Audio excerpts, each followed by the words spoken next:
हुए हैं। शरण लिलानी है और किरण जानी है और हम कर रहे हैं नतीजों पर चर्चा और नतीजों के साथ साथ जो खबरों वाले शेयर हैं या फिर जो रिपोर्ट्स आई हैं उस पर भी हम व्यू ले रहे हैं। बीएचईएल के एक बार नतीजे सामने लेकर आइए, क्योंकि बीएचईएल के हम देख रहे हैं कि लॉस बढ़े हैं और दिक्कत यह है कि एग्जीक्यूशन वीक रहा है। कुछ खर्चे भी उनके बढ़े हैं, इसके चलते लॉस की रकम हमने बढ़ती हुई देखी है और ये शेयर थोड़ा हाल फिलहाल कमजोर रहा है। शरण, एक बार बीएचईएल आप चेक करके बताइए, जिनके पास हैं वो क्या करें? एग्जिट लेके किसी बढ़िया कंपनी में स्विच कर जाए बीएचईएल से? तो अभिषेक जी, आपने एकदम सही कहा। टेक्निकली मुझे नहीं लग रहा है कुछ होने वाला है। थोड़े अपसाइड के बाद वापस स्टॉक फिसल जाता है। रिजल्ट्स काफी वीक है। मैं एक दो ब्रोकरेज के भी रिपोर्ट पढ़ रहा था, काफी डाउनग्रेड आ रहे हैं। टारगेट कोई 150 दे रहा है, 140 180 ऐसे टारगेट आ रहे हैं। तो मुझे लग रहा है डेफिनेटली गैप डाउन ओपनिंग होगी। 230 के नीचे जाएगा तो काफी वीक हो जाएगा। अब नेक्स्ट सपोर्ट उसका आ रहा है 200 के आसपास। तो मेरे हिसाब से एक एग्जिट का व्यू बनता है बीएचईएल में। और मार्केट भी काफी वॉलेटाइल है। इस समय में ऐसे स्टॉक्स में एंटर नहीं करना चाहिए। थोड़े सेफ प्ले में चले जाइए। जो लोकल बिजनेस कर रहे हैं, जो अच्छा खासा ग्रोथ कर रहे हैं, जैसे ट्रेंट ही हो गया, 20 से 25% का ग्रोथ दिखा रहा है। आपके केबल एंड वायर कंपनी हो गए, 20% के वॉल्यूम ग्रोथ दिखा रहे हैं। तो वहां एंट्री करने का सोचिए और यहाँ से निकल जाइए। वहां एंट्री करने की सोचिए, ट्रेंट आपके लिए एक अच्छा विकल्प हो सकता है। बीएचईएल से आपके लिए निकलने की सलाह है। इसके अलावा हम देख रहे हैं कि एक और कंपनी जो आज फोकस में रहेगी वो है इटर्नल, क्योंकि 5,375 करोड़ रुपए की ब्लॉक डील संभव है और एंट ग्रुप इसमें करीब 2% के आसपास हिस्सा बेचेगी और जो ब्लॉक डील का जो भाव है वो 285 रुपए के आसपास ये प्राइस मतलब होगा। तो थोड़े डिस्काउंट पर ब्लॉक डील होगी, तो गिरावट थोड़ी इसमें देखने को मिल सकती है इटर्नल शेयर में। इटर्नल, किरण जी, मान लीजिए अगर ये शेयर थोड़ा सा नीचे अगर आए तो आप क्या सलाह देंगे? बाय ऑन डिप करना है, एक मौका बनेगा?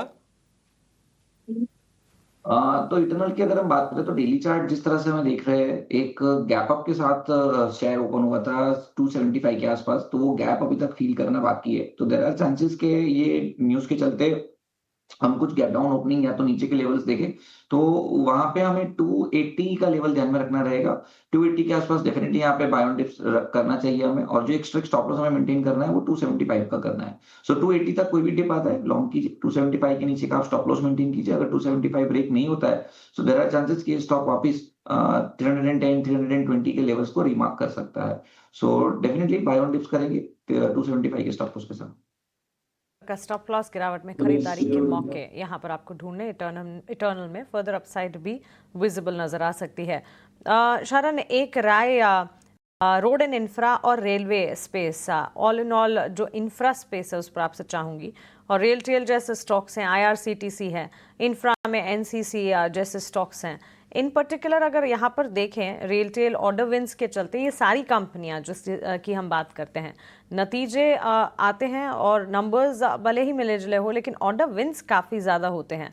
अब मोस्ट टॉक्ड अबाउट सेक्टर्स की तो हम बात कर रहे हैं, like FMCG, IT, pharma etcetera, लेकिन इन सेक्टर्स पर भी एक फोकस होना चाहिए क्योंकि ये सारे जो मेजर प्लेयर्स हैं उस पर एक फ्रिक्शन, एक इम्पैक्ट आता दिखेगा रिसेंट अनाउंसमेंट्स का। लेकिन रेलवे स्टॉक्स हो गए, इंफ्रा स्पेस हो गए, या खरीदारी के मौके कहीं पर बन रहे हैं? मार्केट अगर कमज़ोर पड़ता है तो एंट्री अपॉर्चुनिटी इन स्पेस पर ढूंढनी चाहिए। तो मानसी जी, आप रेलवेज की बात करें तो 2023 से एक्सपेक्टेशन, यही ऑर्डर विन के एक्सपेक्टेशन से स्टॉक बहुत चल चुके हैं। अभी एक साइडवेज टू डाउनवर्ड कंसोलिडेशन में जा रहे हैं और मुझे तो काफी वीक लग रहे हैं चार्ट्स पे। डिस्पाइट ऑर्डर विन, इनके ये जितने न्यूज है मोर और लेस फैक्टर्ड इन है और सबको अभी थोड़ी रेलवे सेक्टर में एक एक्सपेंसिव लग रहा है। अभी आप रेल टेल की भी बात करें, मुझे लग रहा है on the verge of a breakdown है। सारे मूविंग एवरेजेस के नीचे ट्रेड कर रहे हैं। ऑर्डर विन काफी विन करते हैं मगर उसके 2 या 3 बाद स्टॉक वापस फिसल जाते हैं टूवर्ड्स, बिकॉज लोगों को मालूम है ये सब न्यूज ऑलरेडी फैक्टर्ड इन है।